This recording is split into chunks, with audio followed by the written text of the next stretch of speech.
नमस्कार दोस्तों, मैं ओमपाल प्रसाद हर खबर से रूबरू आपको कराता हूं ऐसी ही एक स्टोरी जो कि आपको ऊर्जा दे और सकारात्मक सोच दे, आगे बढ़ने की सोच दे। ऐसी स्टोरी को लेकर सामने आया हूं।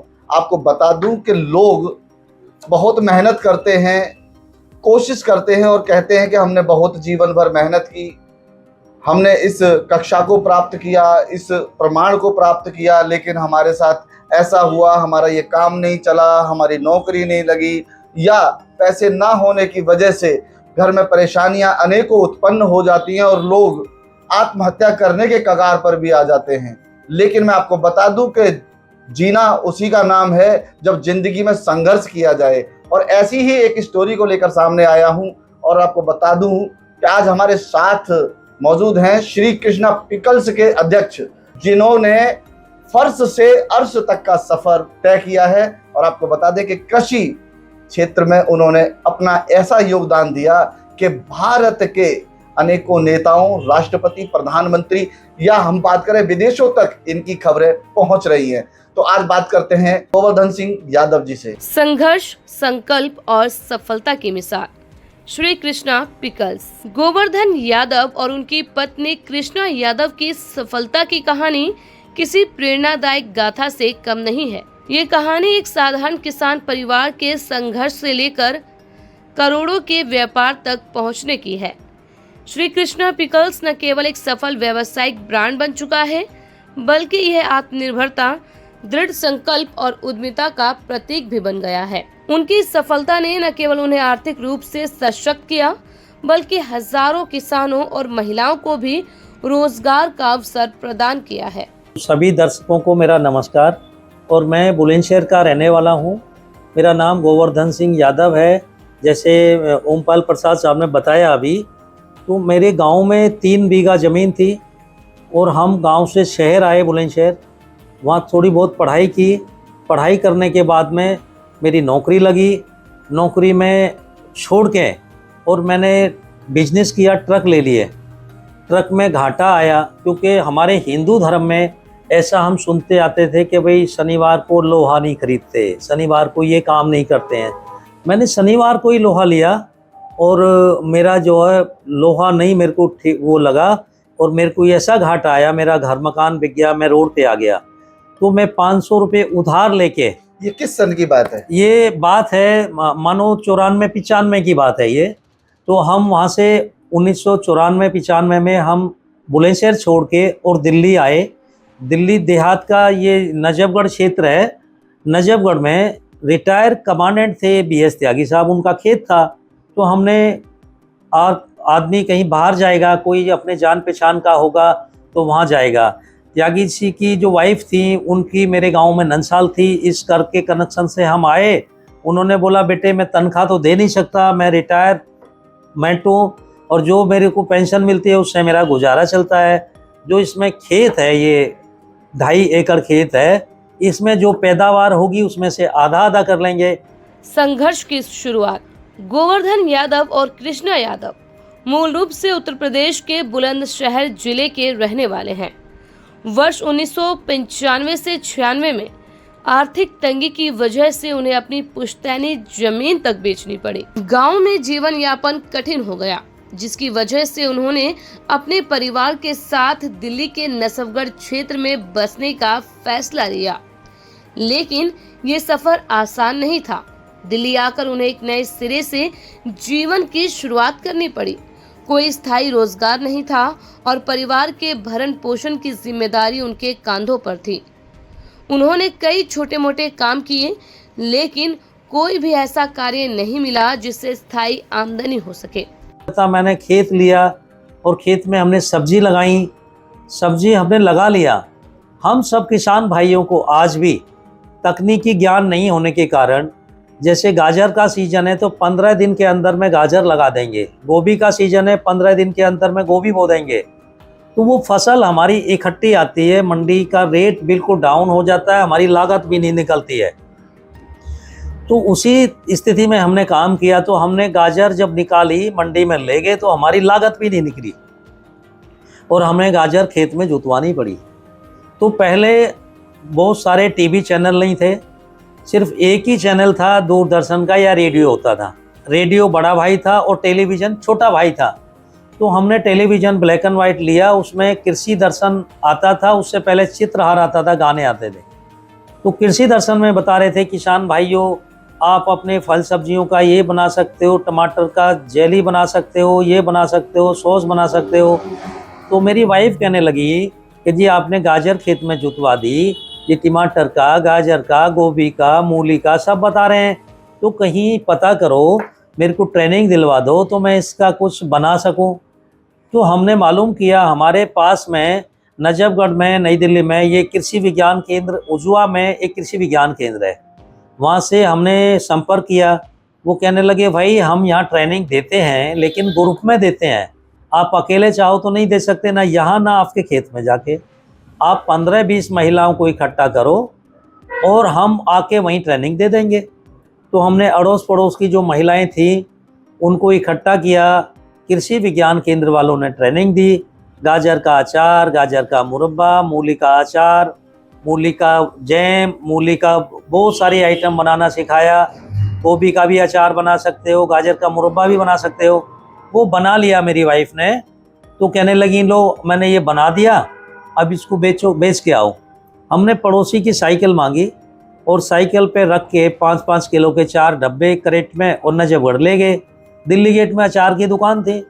तो हमने भैया ये अचार है, घर का बना हुआ है, बहुत अच्छे मसाले हैं और आप हमारा अचार ले लो। तो उन्होंने नहीं लिया, कहने लगे क्या रेट है। मैंने बोला जी 27 रुपये किलो घर में हमारी लागत है, 30 रुपये किलो में ले लेंगे, हमें 3 रुपये किलो तो बचना चाहिए। बोले 20 रुपये किलो तो हम बेचते हैं भैया, 12 रुपये किलो लेके आते हैं हम तो फैक्ट्रियों से, नागलो में बहुत सारी फैक्ट्री हैं। मैंने ला के वो रख दिया। वाइफ को मैं बोला रुपये 58 किलो सब्जी बिक जाती थी, अब इतना 20-30 किलो अचार खा भी नहीं सकते, अब इसमें तेल मसाला भी लग गया 500-700 रुपये का, अब क्या करेंगे इसका। कहने लगी आप हिम्मत मत हारो, मैं थोड़ी सब्जी दूंगी निकाल के और ये अचार रोड के किनारे बैठ जाओ। मैंने वही, मेरे को देख गाड़ी चलानी आती है, मेरे ये काम नहीं आएगा, मेरे को बहुत शर्म आएगी। ये बोले जी देखो बच्चे पालने हैं, अब बैठ जाओ। मैं 3-4 एकड़ अंदर था मेन रोड से फार्म, और ये 94-95 में कोई भी फल या सब्जी रोड के किनारे नहीं बेचता था कोई। आज तो उल्टा हो गया है, मंडी से खरीद के आम लाएंगे, बाग के किनारे बैठ जाएंगे, लोग ताज़ा समझ के वहाँ से ले जाते हैं। ऐसे ही सब्जी मंडी से खरीदेंगे, खेत पे बैठ जाएंगे, भाई ताज़ा है ले लो। आज उल्टा हो गया है, पहले ऐसा नहीं था। तो मेरा नहीं बिकता था। फिर मेरे दिमाग में आइडिया आ गया, 3-4 दिन तो बैठा है, कोई रुक नहीं रहा है। भाई हम जब गाँव में छोटे थे, मदारी आता था, वो डमरू बजा के भीड़ इकट्ठी करता। फिर वो मेरे दिमाग में ऐसा आया, ये कापासेड़ा से लेके नरेला तक पानी की किल्लत है, पानी पीने का नहीं है, मीठा पानी, खारा पानी है। तो मैं नजफगढ़ से 2 मटके लाया, मटके में पानी रखा मीठा, कि भाई कोई पानी पीने तो रुकेगा, वैसे तो कोई रुकता नहीं था। तो जो पानी पीने रुके मैं उसको थोड़ा सा सैंपल डाल के दे दूँ, भैया ये खा के देखना और अच्छा लगे तो ले जाना। इस तरीके से मेरा कभी 50 रुपए का, कभी 100 रुपए का, कभी 60 रुपए का ऐसे बिकने लगा। तो मेरी हिम्मत बनने लगी। इसे कहते हैं मन के हारे हार है और मन के जीते जीत। तो कहीं ना कहीं इस दौड़ में, इस संघर्ष में बहुत सारे बलिदान देने पड़ते हैं और बहुत सारी मेहनत करनी पड़ती है, चाहे वो दिल्ली गेट के अंदर अचार वालों से बात करने की हो, चाहे वो जंगल में खड़े होकर अचार बेचने की हो। तो ये अपने मन में एक निष्ठा बनानी पड़ती है, सिद्धांत रखना पड़ता है, एक लक्ष्य बनाना पड़ता है कि हमें आगे जाना है। कृषि से अचार निर्माण तक का सफर। गोवर्धन यादव और कृष्णा यादव ने अपनी मेहनत के बल पर एक छोटी सी जमीन किराए पर लेकर सब्जियां उगानी शुरू की। ये काम कठिन था, लेकिन उन्होंने पूरे समर्पण के साथ इसे किया। हालांकि बाजार में सही दाम न मिलने की वजह से उनकी मेहनत का उचित फल नहीं मिल पा रहा था। यही वह समय था जब उन्होंने अपने व्यवसाय को एक नया मोड़ देने की जरूरत महसूस की। उन्होंने दिल्ली के विज्ञान केंद्र उजवा से खाद्य प्रसंस्करण का प्रशिक्षण लिया। इस प्रशिक्षण से उन्हें ये समझ में आया कि सब्जियों को संरक्षित करके उनके मूल्य में वृद्धि की जा सकती है। इस सीख को अपने जीवन में अपनाते हुए कृष्णा यादव ने अपने घर पर ही अचार बनाने का कार्य शुरू किया। कैसे कैसे फिर ये बढ़ा? तो मेरा 100-200 रुपए का बिकने लगा। मेरी हिम्मत बढ़ने लगी कि जो बनाया है वो बिक जाएगा। सब्जी भी 10-20 रुपए की बिक जाती थी। तो फिर लोग आने लगे, भाई पसंद आने लगा, कोई नाम होता, कोई ब्रांड होता तो हम इसको वहाँ भेजते, पैकिंग में होना था। तो फिर हमने सोचा भाई क्या नाम रखें, तो मेरी वाइफ का नाम है कृष्णा यादव। तो मैंने सोचा मैं बच्चे का नाम से रखूं, अपनी मम्मी के नाम से रखूं, पिताजी, मेरे फिर नहीं आया समझ। मैंने बोला भगवान कृष्ण का नाम बहुत वो है और उनकी पूजा पूरा देश विदेशों में होती है, मेरी वाइफ का भी नाम कृष्णा है। तो मेरे दिमाग में ऐसा भाव आया, मैं श्री कृष्णा पिकल्स के नाम से मैंने सोचा, तो वो मैंने फर्म बनाई, वो श्री कृष्णा पिकल्स से नाम से हमारा रजिस्ट्रेशन हो गया, एफपीओ नंबर मिल गया और हम श्री कृष्णा के नाम से ये इसी नाम से हम पैकिंग करके जो हमारा ब्रांड बन गया। तो पहले हमारी अकेले की बेरोजगारी ख़त्म हुई, फिर हमारे साथ में जो खेत में काम करते थे मजदूर जो बिहार के हैं, कोई कहीं का है, फिर हमने एक महिला को रखा, फिर 2 को रखा, इस तरीके से फिर हमने वहाँ हमारा जगह कम पड़ने लगा। तो दिल्ली के बिल्कुल लगा हुआ पहला गांव है हरियाणा का बजखेड़ा गांव, जिला गुड़गांव में, वहाँ हमने वो लीज पे एक बिल्डिंग ली, उसमें श्री कृष्णा पिकल्स के नाम से हमने फैक्ट्री लगाई और फैक्ट्री जैसे हमने पहले एक नाम रजिस्ट्रेशन कराया, आज हमारी 7 कंपनियां अलग अलग नाम से। 500 रुपए से 5 करोड़ तक का सफर। कृष्णा यादव ने मात्र 3000 रुपए के शुरुआती निवेश से अचार बनाने का काम शुरू किया। उन्होंने करौंदे और हरी मिर्च का अचार तैयार किया और इसे सड़क किनारे ठेले पर बेचना शुरू किया। यह अचार धीरे धीरे लोगों के बीच लोकप्रिय होने लगा क्योंकि ये शुद्ध और स्वादिष्ट था। लोगों की बढ़ती मांग को देखते हुए उन्होंने अचार निर्माण के इस छोटे से व्यवसाय को बड़े स्तर पर ले जाने का निर्णय लिया। इस तरह श्री कृष्णा पिकल्स की नींव रखी गई। उन्होंने अपने उत्पादों की गुणवत्ता पर ध्यान दिया और धीरे धीरे इसे एक ब्रांड के रूप में स्थापित किया। आज श्री कृष्णा पिकल्स एक प्रतिष्ठित नाम बन चुका है जो 150 से भी ज्यादा प्रकार के उत्पादों का निर्माण करता है, जिसमें अचार, कैंडी, मुरब्बा, जैम और जूस शामिल है। वर्तमान में उनके 4 बड़े उत्पादन केंद्र हैं और उनका वार्षिक कारोबार 5 करोड़ रुपए से भी अधिक का हो चुका है। तो अभी जैसे ओमपाल प्रसाद जी ने आपको बताया कि पहले पढ़ाई लिखाई, हमने ये सुना है जो हमारा जो भारत सरकार भी आज इस पर बड़ा जोर दे रही है, मैं नाम किसी का नहीं लूँगा, लेकिन 14 के बाद में जो परिवर्तन देश के अंदर आया है, पहले हमारे पास हमारे देश में 300-400 कृषि विज्ञान केंद्र थे। आज पूरा भारत सरकार ने उस पर फोकस किया है। पूरे देश में 750 के करीब कृषि विज्ञान केंद्र है, तकरीबन हर ज़िले में कृषि विज्ञान केंद्र है। और मेरे को बहुत ज़्यादा जानकारी नहीं है, किसी ज़िले में नहीं हो तो मेरे को माफ़ करना, मैं अपना आइडिया से बता रहा हूँ। 750 के करीब कृषि विज्ञान केंद्र है पूरे देश में। तो भारत सरकार आज इस पे जोर लगा रही है कि हम नौकरी लेने वाले नहीं, देने वाले बनो। तो मैं एक एग्जाम्पल अपने जीवन का मैं बताना चाहूँगा। ये जीएनएम के नाम माध्यम से मैं आपको ये बताना चाहता हूँ कि हर माँ बाप अपनी सामर्थ्य के हिसाब से अपने बच्चे को पढ़ाता लिखाता है। गरीब आदमी है वो सरकारी स्कूल में पढ़ाएगा, अमीर आदमी है वो प्राइवेट स्कूल में पढ़ाएगा, और अमीर हैं वो विदेशों में अपने बच्चे को पढ़ाते हैं। तो पढ़ाई लिखाई 12वीं तक हो गई, ठीक है सभी। फिर 12वीं के बाद में जो ग्रेजुएशन करता है, तो हर माँ बाप, हर बच्चा ये चाहता है मैं सरकारी नौकरी करूं, मैं आईएएस बनूं, मैं आईपीएस बनूं, मैं डॉक्टर बनूं, मैं इंजीनियर बनूं। मेरा ये अपना अनुभव बता रहा हूं मैं आपको। तो वो 3 साल की 4 साल की ग्रेजुएशन होती है, फिर 2-3 साल की 4 साल की मास्टर डिग्री होती है कोई। क्योंकि मेरी ज़्यादा एजुकेशन नहीं है, कोई मेरे मुंह से शब्द गलत निकल जाए तो माफ़ करना, मैं अपने अनुभव बता रहा हूँ आपको। तो हर माँ बाप और हर बच्चा ये चाहता है मैं आईएएस बनूँ, मैं आईपीएस बनूँ, मैं डॉक्टर बनूँ, मैं इंजीनियर बनूँ और सरकारी पद पे जाऊँ, बहुत अच्छी नौकरी हो। तो वो 3 साल ग्रेजुएशन करता है, 3-4 साल मास्टर डिग्री करने के बाद में फिर 1 साल वो कोचिंग भी लेता है, तैयारी करता है नौकरी की। वो सरकारी नौकरी नहीं प्राप्त होती है उसको। 100 में से कोई 1-2 को मिलती है या 5 को मिलती है। 95 बच्चे वो रह जाते हैं, फिसल जाते हैं, क्योंकि हर IAS IPS नहीं बनता है, डॉक्टर इंजीनियर नहीं बनता है। तो फिर वो क्या सोचते हैं, चलो भाई सरकारी नहीं मिली, कोई प्राइवेट मिल जाए, कोई लिमिटेड कंपनी, बड़ी कंपनी में मिल जाए, तो वो उसमें भी असफल हो जाता है।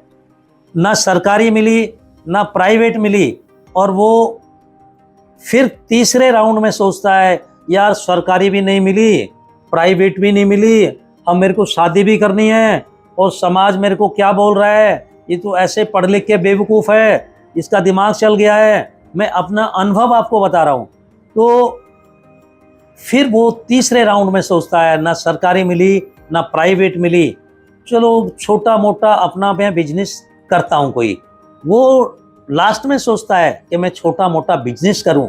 मेरा अपना अनुभव है और GNM के माध्यम से और मैं ये बताना चाहता हूँ कि आपने जैसे 12वीं की है तो उधर ग्रेजुएशन करते रहो, 3 साल की आपकी ग्रेजुएशन हो जाएगी। उसी 12वीं जब कर रहे हो तो छोटा मोटा बिजनेस उसी टाइम आप स्टार्ट कर दो, पार्ट टाइम उसमें भी ध्यान दो। तो उधर तो आपकी ग्रेजुएशन हो रही है, उधर आपका समझो वहाँ भी ग्रेजुएशन हो रही है, वहाँ से भी आपको प्रैक्टिकल आपको सीखने के लिए मिलेगा। 3 साल में ग्रेजुएशन हो जाएगी, 3 साल में आपका बिजनेस भी छोटा मोटा जो लास्ट में सोचा है आपने वो भी 3 साल में थोड़ा थोड़ा चल पड़ेगा। और जब आप 3 साल की 4 साल की मास्टर डिग्री लोगे फिर तैयारी करोगे, तीसरे राउंड में सोचते हो, उस टाइम आपका बिजनेस काफ़ी ऊपर जा चुका होगा। तो मैं अपने दर्शकों से मैं यही कहना चाहूँगा, कोई काम छोटा या बड़ा नहीं होता। यदि आपके अंदर हिम्मत और लगन है तो आज भारत सरकार भी युवाओं पे, महिलाओं पे काफ़ी फोकस कर रही है और हर बैंक को निर्देश दिए हुए हैं भारत सरकार ने कि 1 लाख से 1 करोड़ तक का, और वो भारत सरकार की गारंटी पे लोन आपको मिलेगा। जो पहले 10,000 20,000 का जो लोन रेडी पटरी वालों को साहूकार से 5 रुपये 2 रुपये पे लेके और वो अपना रेडी सब्जी बेच रहे हैं, आज आप बैंक में जाओ 20,000 का लोन आपको बगैर गारंटी के मिलेगा, आसान किस्तों पे मिलेगा। तो मैं अपने देशवासियों से मैं यही कहना चाहूँगा, कोई काम छोटा बड़ा नहीं होता है। कोई भी जो आपके मन में भाव आ रहा है मैंने ये करना है, आप वही काम करो, उसमें आपको भगवान कामयाबी देगा। गोवर्धन यादव, व्यापार प्रबंधन और विस्तार की जिम्मेदारी। गोवर्धन यादव ने दूरदृष्टि से व्यापार के विभिन्न पहलुओं को समझा और श्री कृष्णा पिकल्स को एक सफल ब्रांड बनाने में अहम भूमिका निभाई।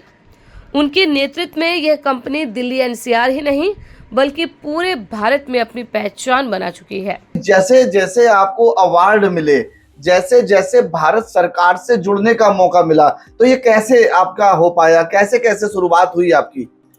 भारत सरकार से जो अवार्ड मिले हैं हमने कहीं अप्लाई नहीं किया। जब आप काम करोगे, अपनी मेहनत करोगे, तो आप दुनिया को अच्छे लगोगे, पैसा अपने लिए कमाओगे, नाम शोहरत दुनिया में होगी, समाज आपको अच्छी नज़र से देखेगा। और आपके पास ज़मीन है, बहुत बाप दादे की ज़मीन है, आप उसको बेच के बड़ी गाड़ी लाओगे, महल बनाओगे, और कोई भी नशा करके दारू पी के आप लेटोगे तो समाज आपको बुरी नज़र से देखेगा। जबकि आप अपना खर्चा कर रहे हो, अपने पैसा खर्चा कर रहे हो, समाज की नज़रों में आप गिर जाओगे और आप अपने लिए कमाओगे, समाज के लिए प्रेरणा बनोगे। तो मेरा कहने का मतलब ये है, जब आप काम करोगे आपको हर आदमी प्रशंसा करेगा। जब सबसे पहला ये दूरदर्शन में एक मैडम होती थी निर्मल धनखड़, उसकी जो सबसे पहले उन्होंने ढूंढते ढूंढते हमारे पास खेत में आई थी और दैनिक जागरण वाले आए थे। तो हम तो डर गए थे, भैया ये क्या पूछेंगे, हमें तो क्या से। आज जो हमारे पे जो प्रकाश डाला है, ये आप लोगों ने हमें जो है ना प्रकाश डाला है। हम तो काम बहुत पहले से कर रहे थे, जो आप लोगों ने जो ये अपने चैनलों के माध्यम से जो हमें ज़मीन से उठा के आसमान तक पहुँचाया है। कृष्णा यादव, मेहनत और समर्पण की मिसाल। कृष्णा यादव ने इस व्यवसाय को खड़ा करने में अपनी मेहनत और लगन से अहम भूमिका निभाई। उनकी सफलता को मान्यता देते हुए भारत सरकार ने उन्हें नारी शक्ति पुरस्कार से सम्मानित किया। इसके अलावा उत्तर प्रदेश के मुख्यमंत्री योगी आदित्यनाथ जी द्वारा उन्हें यूपी रत्न अवार्ड से भी सम्मानित किया गया और 2025 में 11 लाख रुपए का चेक प्रदान किया गया। इसके अतिरिक्त हरियाणा सरकार और विभिन्न सामाजिक संगठनों ने भी उन्हें कई पुरस्कारों से नवाजा। कहीं ना कहीं महिलाओं को आगे नहीं बढ़ने दिया जाता था, महिलाएं घूंघट में रहती थीं। अगर शादी कहीं हो रही है तो उसके हाथ भी दिखते नहीं थे, मुंह की तो बात छोड़ दीजिए। ऐसे में आपने अपनी पत्नी को आगे बढ़ने यानी सशक्त बनने में किस प्रकार से साथ निभाया और क्या लगा आपको कि मुझे ऐसा करना चाहिए? जब हमारी शादी हुई 1986 में, तो मेरी वाइफ कहने लगी, यूँ बोली जी मेरा बड़ा पढ़ने को मन होता था और गांव में लड़कियों को पढ़ाते नहीं थे। गांव में कोई स्कूल है, 1-2 क्लास चले गए, लेकिन 10वीं 12वीं ग्रेजुएशन कहीं लड़कियों को नहीं पढ़ाते थे, घर से बाहर नहीं निकलने देते थे। तो बोलती थी मैं स्कूल के बाहर खड़े होके एक प्रार्थना होती थी, वो मैं नाम भूल गया उसका, वो कभी अभी आपके चैनल पे कभी बोलेंगी तो वो बताएंगे। तो वो मेरे को लगा कि मैं अपने नाम से कुछ काम ऐसा करूँगा, तो मैं तो बाहर घूमता रहता हूँ, कभी साइकिल लेके कभी मोटरसाइकिल लेके, ये तो बेचारी घर में ही रहती है। तो मेरे मन में ऐसा भाव आया, मैं अपनी वाइफ के नाम से ही शुरू करूँगा, मैं अपनी वाइफ के नाम से शुरू करूँगा और इनकी बदौलत बच्चों में संस्कार हैं, बच्चे पढ़ाने लिखाने, क्योंकि हम तो नौकरी में रहे और बाहर रहे, जो बच्चों को पढ़ाना लिखाना, उनको जो संस्कार देना मेरी वाइफ का है। और वो एक क्लास भी स्कूल नहीं गई। बोली जब हम निकल के जाते थे स्कूल के सामने से, मेरा बड़ा मन होता था, मैं हो गई जब 9-10 साल की तो मैं अपने पिताजी को बोलती थी, पिताजी मेरा बड़ा पढ़ने को मन करता है, बेटी अब तो तू बड़ी होगी, अब नहीं पढ़ाएंगे। तो मेरे को ये था कि भाई चलो, इन्होंने पढ़ाई लिखाई नहीं की, लेकिन हम अपने बच्चों को जब तक वो बोलेंगे तब तक पढ़ाएंगे, उन पे हम कोई दबाव नहीं देंगे कि भाई तुम शादी कर लो, तुम नौकरी करो। तो मेरी बेटी आज 32 साल की हो गई है और अभी भी वो सिविल की तैयारी कर रही है। छोटा वाला बेटा मेरा इसमें CISF में सब इंस्पेक्टर है, वो बिजनेस से उसको लेना देना नहीं है। तो मैंने अपनी पत्नी को इसीलिए आगे किया, इनको जो मान सम्मान मिलेगा, बड़े मंचों पे बुलाया जाएगा, ये मेरी सोच थी कि जब ये काम करेंगी तो मेरे को अच्छा लगेगा और कहीं जाने का मौका मिलेगा तो मैं इनके साथ जा सकता हूँ। ये मेरे साथ नहीं जा सकती कि मैं अपनी पत्नी को भी लेके जाऊँगा। श्री कृष्णा पिकल्स की विशेषताएं: शुद्धता और गुणवत्ता। सभी उत्पाद प्राकृतिक सामग्री से बनाए जाते हैं और उनमें किसी भी प्रकार के हानिकारक तत्व नहीं मिलाए जाते। विस्तृत उत्पाद श्रृंखला, अचार, मुरब्बा, जैम, कैंडी, जूस आदि 150 से भी ज्यादा प्रकार के उत्पाद उपलब्ध हैं। स्वरोजगार के अवसर: इस कंपनी ने हजारों महिलाओं और किसानों को रोजगार प्रदान किया है, जिससे वे आत्मनिर्भर बन सके। बाजार में मजबूत पकड़: श्री कृष्णा पिकल्स आज एक बड़ा ब्रांड बन चुका है और देश भर में अपनी पहचान बना रहा है। ये उसी टाइम की तस्वीर है जी। जब मैंने रोड के किनारे बैठना शुरू किया था। यहाँ से ये दीवार है फार्म हाउस की, जी। इसमें ये डब्बे रखे हैं, ये बेर रखे हैं, ये गोभी रखी है, ऐसे जंग। ये मैंने इसलिए खिंचवाई थी कि मैं यादें रहें। यादें नहीं, यादों के लिए नहीं था ये, कि मेरे पास ट्रक थे, कार थी, 2 मकान थे, मेरे बच्चे पढ़ लिख के जब अफसर बन जाएंगे तो मैं बोलूँगा भैया मुसीबत में मैंने ये काम किया था। ऐसा नहीं मालूम था कि ये एक जो मिसाल बन जाएगा, तो मैंने ये इसलिए मैंने ये खिंचवाया। और मैं नजफगढ़ में फोटोग्राफर होता था, ये कपिल फोटो स्टूडियो सोम बाजार में, और कोई फोटोग्राफर नहीं था, तो आज वो मिसाल बन गया है। तो लोग बोलते हैं कि भाई कामयाब पुरुष के पीछे और पत्नी का हाथ होता है जी।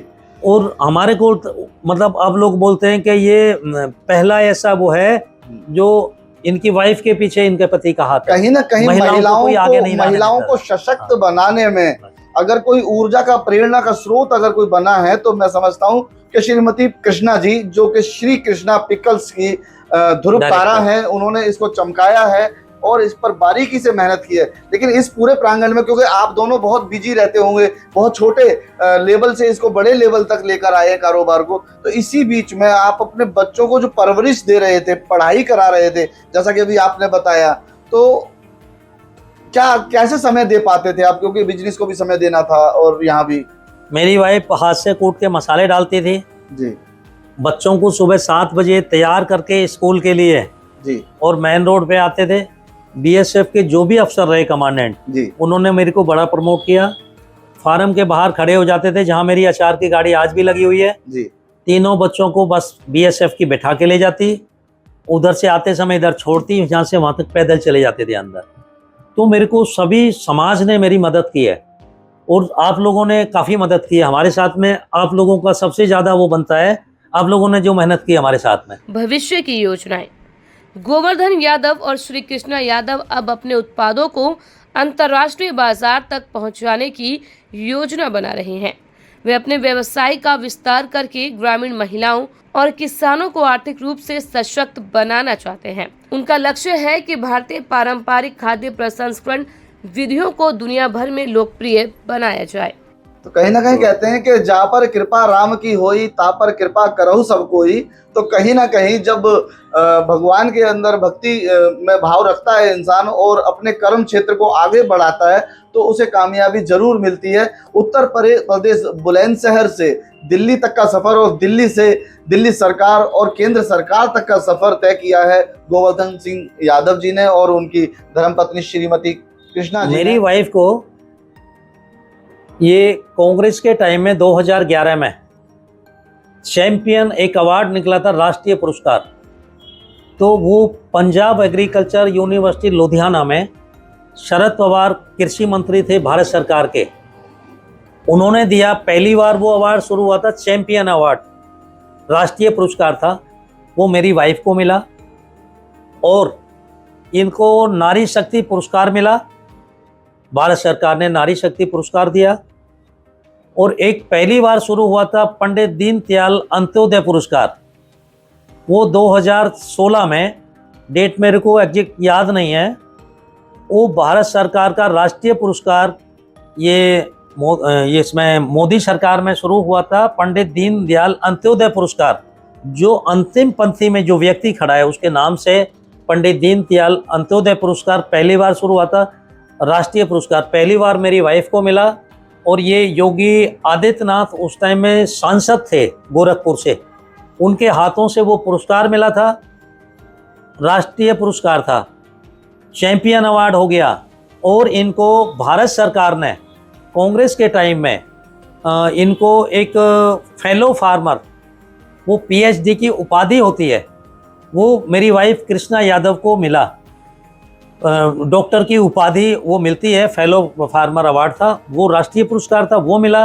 मेरे ख्याल से राष्ट्रीय पुरस्कारों का नाम मेरे को याद नहीं है।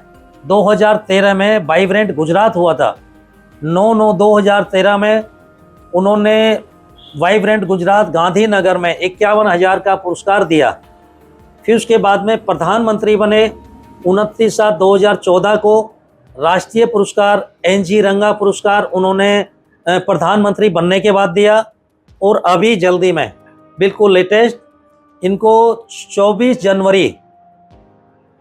जनवरी को उत्तर प्रदेश स्थापना दिवस पर यूपी गौरव सम्मान, यूपी रत्न, इनको 11 लाख का पुरस्कार उपराष्ट्रपति जगदीप धनखड़ और हमारे यूपी के मुख्यमंत्री योगी आदित्यनाथ, हमारी यूपी की राज्यपाल आनंदीबेन पटेल, उन्होंने यूपी रत्न से सम्मानित किया है, 11 लाख का पुरस्कार था। तो ये सभी समाज का पुरस्कार है, ये कृष्णा यादव का अकेले का नहीं है, ये पूरे भारत की जितनी भी बहन बेटी जीएनएम को देख रही हैं वो कोशिश करें तो सब कृष्णा यादव का मुकाम छू सकती हैं। हिम्मत और लगन होगी, आप ईमानदारी से काम करोगे तो आप जरूर आगे बढ़ोगे। गोवर्धन यादव और कृष्णा यादव की ये सफलता इस बात का प्रमाण है कि यदि मेहनत, लगन और दृढ़ संकल्प हो तो कोई भी व्यक्ति सफलता की ऊंचाइयों को छू सकता है। श्री कृष्णा पिकल्स आज केवल एक व्यवसाय नहीं बल्कि संघर्ष, आत्मनिर्भरता और सफलता की मिसाल बन चुका है। उनकी कहानी हर उस व्यक्ति के लिए प्रेरणा है जो कठिनाइयों से घबराने के बजाय उन्हें अवसर में बदलने का हौसला रखते हैं। उनकी मेहनत, निष्ठा और सफलता को देखते हुए उत्तर प्रदेश के मुख्यमंत्री योगी आदित्यनाथ जी ने 2025 में कृष्णा यादव को यूपी रत्न अवार्ड और 11 लाख रुपए की सम्मान राशि से सम्मानित किया।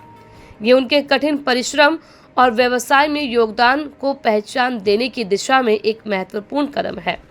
गोवर्धन यादव और कृष्णा यादव की प्रेरणादायक कहानी हमें सिखाती है कि यदि मन में संकल्प हो तो कोई भी बाधा आपकी सफलता के रास्ते में नहीं आ सकती।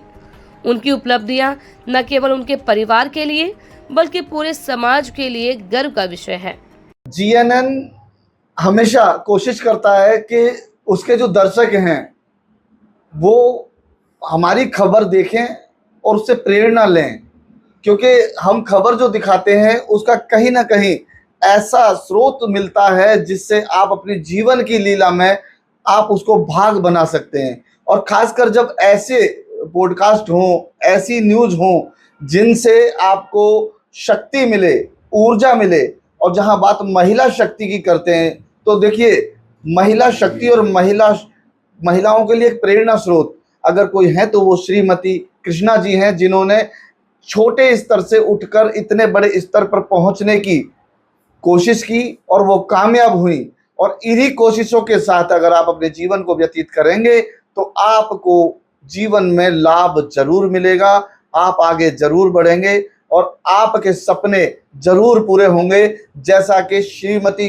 कृष्णा यादव जी और गोवर्धन सिंह यादव जी के साथ जब हम बैठे हुए हैं तो देखिए यहाँ बहुत सारा ये पूरा भरा हुआ है रूम, और बहुत सारी तस्वीरें यहाँ लगी हुई हैं, बहुत सारे यहाँ गौरव अवार्ड मिले हुए हैं भारत सरकार से, दिल्ली सरकार से, उत्तर प्रदेश सरकार से, अन्य राज्यों की सरकार ने भी इनको माना है। और साथ ही आपको बता दूं कि दिल्ली में जो पढ़ाई होती है उनकी किताबों में भी कृषि क्षेत्र की अगर हम बात करें तो श्री कृष्णा पिकल्स की कहानियां उसमें भी बच्चों को प्रेरणा के लिए बताई जाती हैं।